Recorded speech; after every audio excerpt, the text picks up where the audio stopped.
We need to find this place or we'll be late. Make a left on Astrology Avenue. Oh, I'm sorry, I meant right. It should be right here. 444 Spearway. Oh, turn. It looks like Renee. Yay, we're on time. The James and Kellee Show. Great, let's start the show.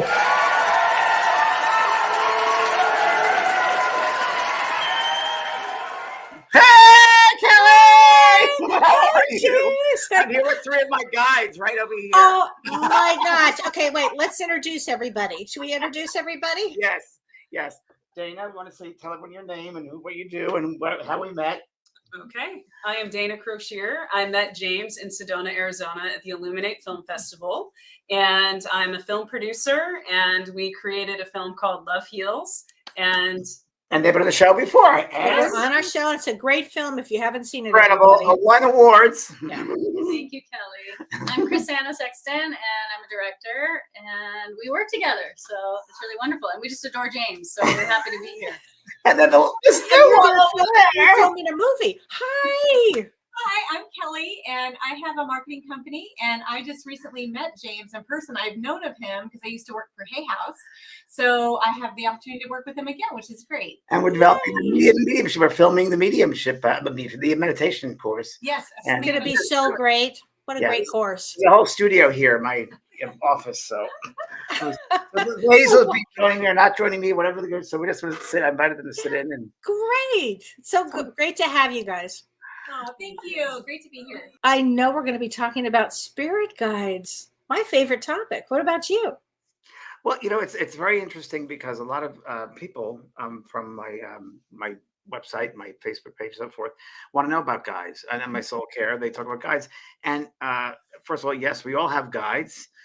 People ask, is there a certain amount of guides? Not necessarily. And there are certain guides that are assigned to you or you work with. I believe, Kellee, I'm not sure what you believe here with this, but before we come back to this lifetime, we sit with our guides and we go through our plan, our curriculum. Upcoming curriculum, what lessons we have to learn, what our karmic obligations are.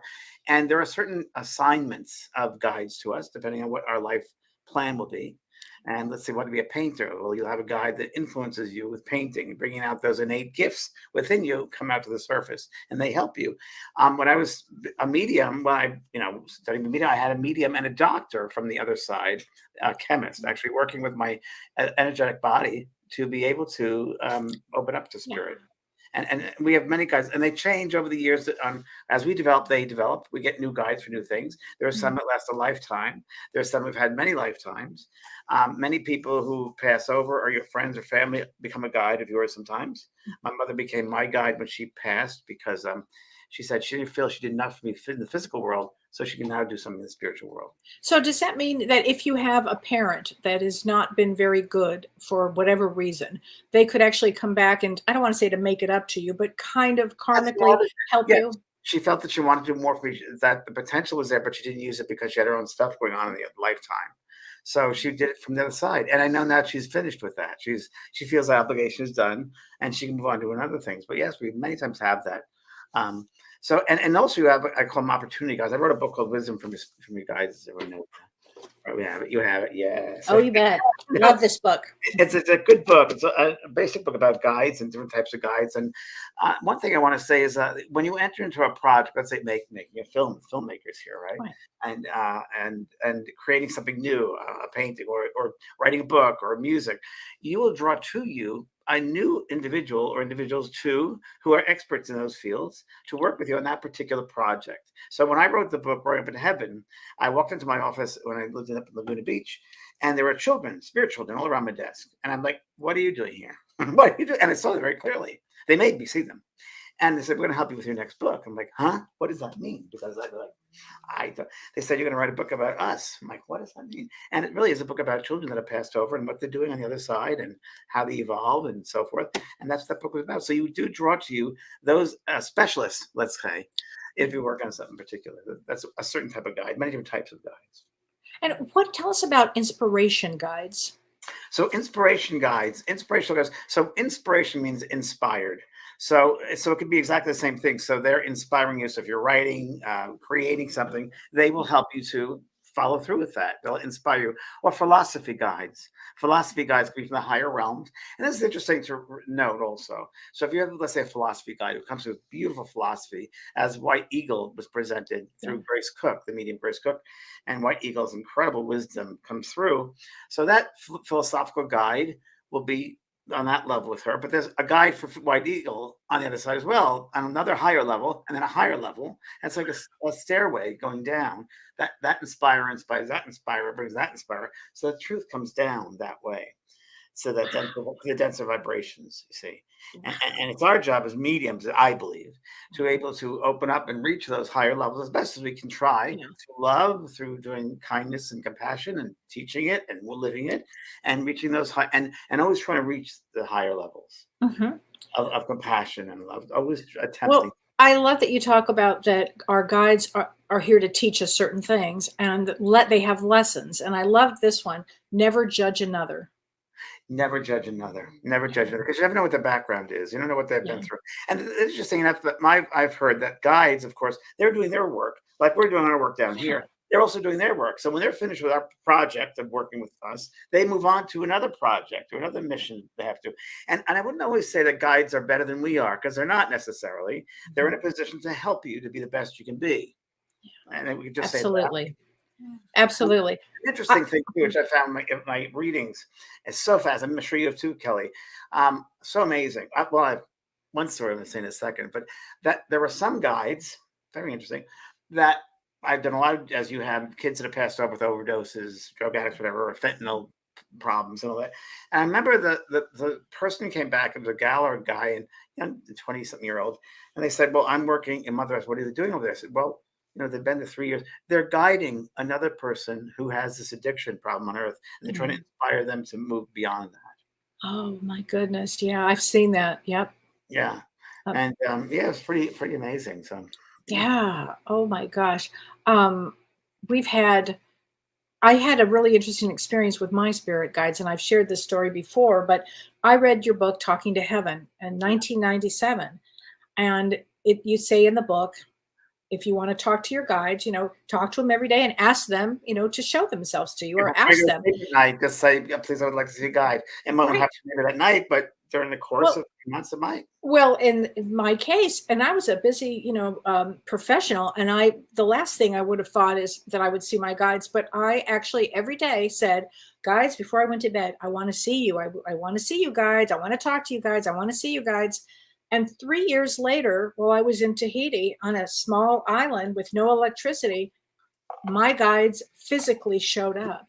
And I drew a picture of them because it threw me like you can't imagine. So be careful what you ask for. But my first, be careful, because I have an Indian man from India, and what I call her a Jamaican woman, and they showed up.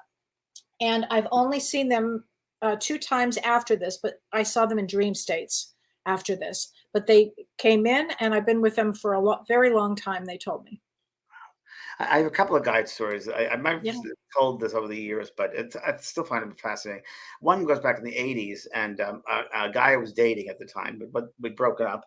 But he had AIDS when AIDS was first around. He got AIDS, and he didn't believe in life after death. He was a true Taurus boy. He just didn't believe in it. And I did readings for him, and I went for a medium, my teacher, and I said, "No, Michael, there's more to it than this. There is." He goes, "Oh," and he was very pragmatic.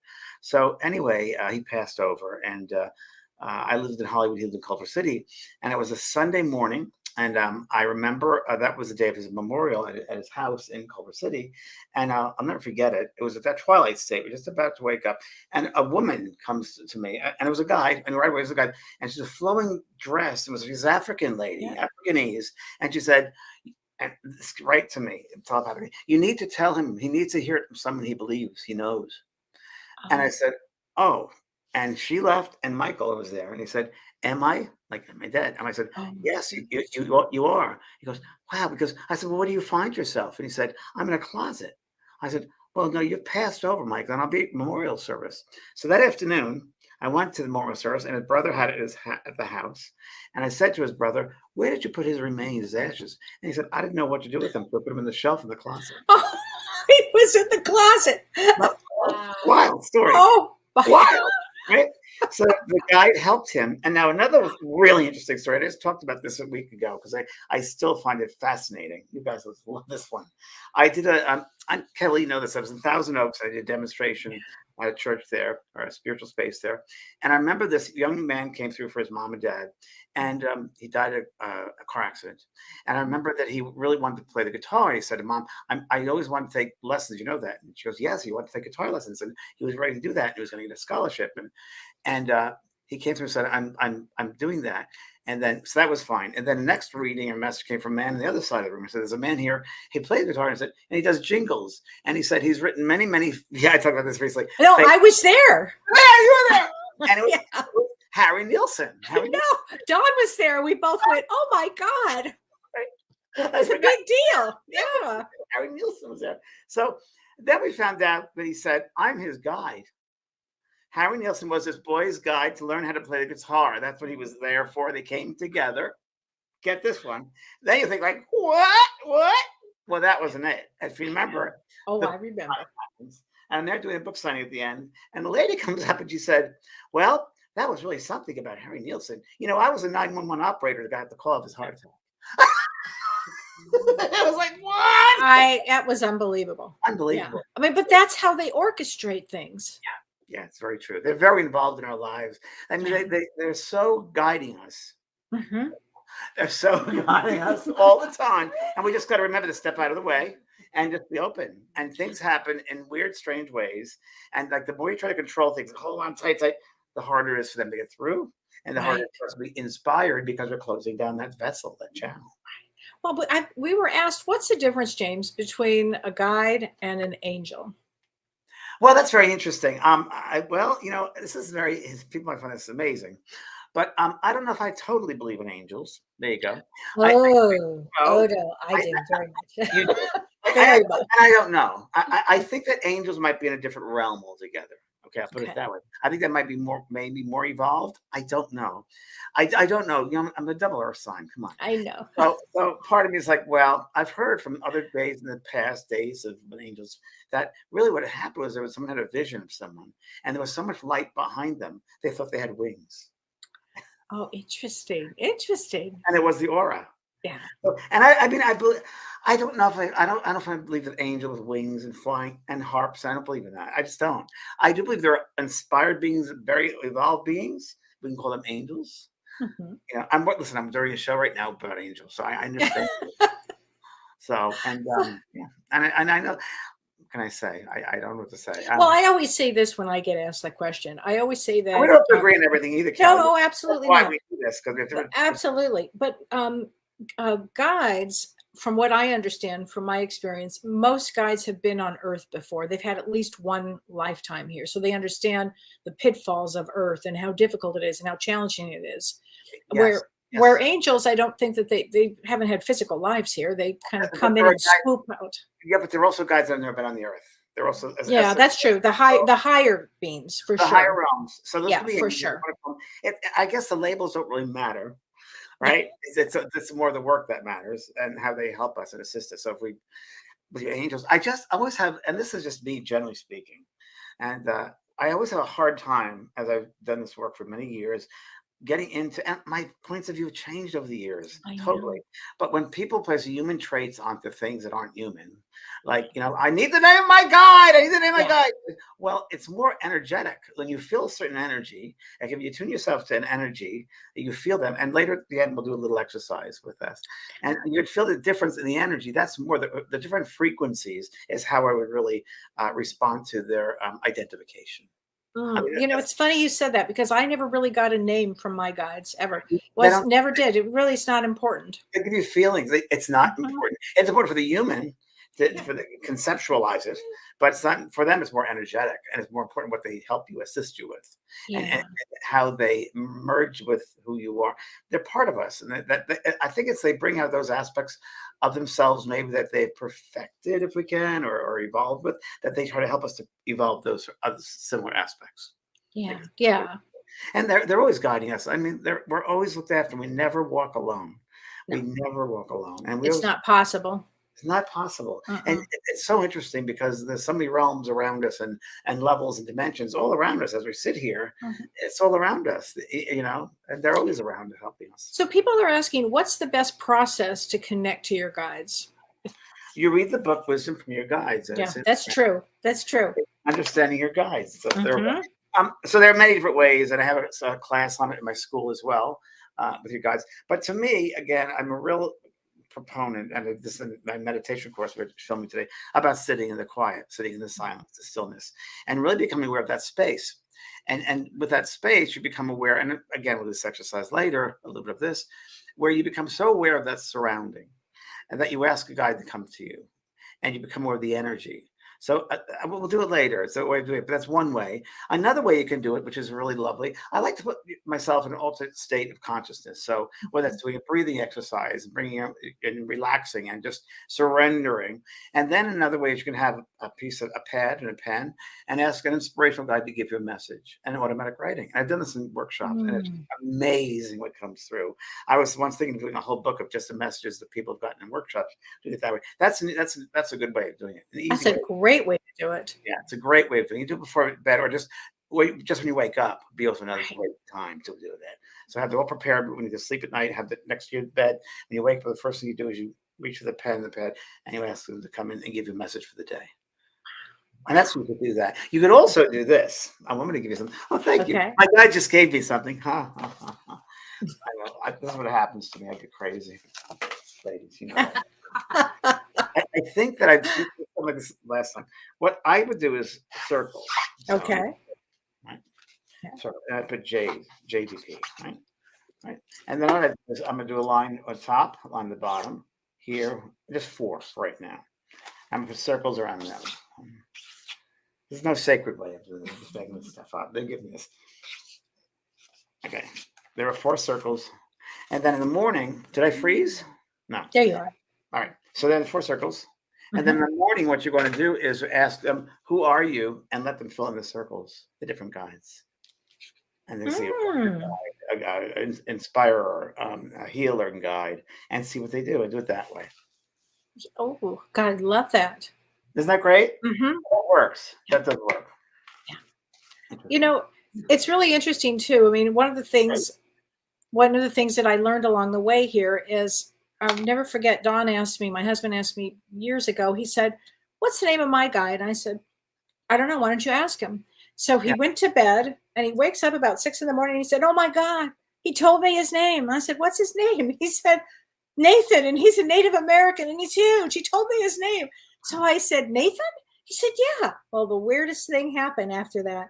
About a week later, our friend Sue, remember our friend Sue? Or how can I Yeah. forget you? She was having a Reiki session, and she said, out of the blue, she called me and she said, "Oh, I had the wildest day today." I said, "How'd it go?" She said, "Well, I had a Reiki session and my guide came through. And guess what, Kelly? He's a big Native American and his name is Nathan." I said, are you effing kidding me? How's that possible?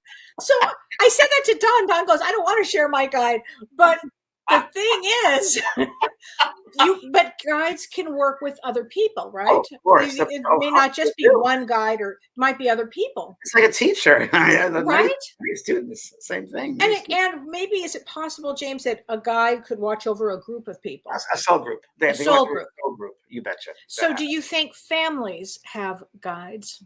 I think families have guides. I think friends have guides. I think our soul group that we live with, we have our guides of that soul group. No doubt about it. And we have individual guides for us as well. Right. Guides, soul group guides. We do. Well, then let me ask you this. If we have individual guides and then we have our family guides and the family members are not getting along, do you think that they somehow influence us to maybe make amends or say, "I'm sorry," or 100%. Yeah. Oh, I've done in readings. I've had them come through and talk about that. I've been trying to get through, and I'm sorry I did this, and I'm trying to make you the family connect again. So sorry I left the family a mess. I shouldn't have done this. I'm trying to connect you all. And I've done it right here on Zoom calls when I've done readings where they said, you know, your mother said you're not talking to your sister, and no, I'm not. She wants you to write a card to her. And she said, "Please heal it." She said, one of the most important things to do while you're on this earth is to forgive. Yeah. is to forgive and see the bigger picture, because it's a much bigger picture. And So that's a lesson that the guides are trying to teach us. very much so. Yeah. Yeah, absolutely. Oh my gosh. Well, it's so great to see you. I'm so glad you guys were here. It's so nice to meet you, Kellee, too. It's really great to see all of you. Thank you, Thanks. Kellee. We'll see everybody next week. Next We have a week. great show next week. Take care. Thank you. You've been listening to Both Sides Now and Beyond, featuring spiritual medium and master teacher James Van Praagh and spiritual medium and psychotherapist Kellee White. That was great. Maybe we changed some lives. And maybe opened up some minds. Which way do I turn? Right. I mean left.